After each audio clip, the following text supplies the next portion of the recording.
এইটো চাওক কেলা গোটেই মিয়াৰ কেলা লেভাৰকে মিয়া বাংলাদেশী চব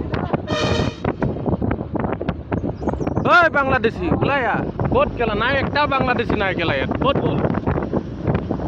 চব ইয়াত সোমাই আছে বাংলাদেশী যিমান আছে চব ইয়াতে সোমাই আছে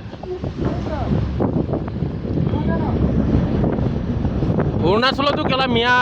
থাকিবলৈ লগীয়া হৈ গৈছে ইয়াত মিয়া কোন জেগাত নাই কেলা চব জেগাতে মিয়াই আছে দেখোন দেখিছে বাংলাদেশীৰ ঘৰ এইটো মিয়া বাংলাদেশীৰ ঘৰ অৰুণাচলতো বাংলাদেশী আৰু থাকিবলগীয়া হৈছে চাওক মিয়া চব কেৰা চেৰা সব বাংলাদেশী আছে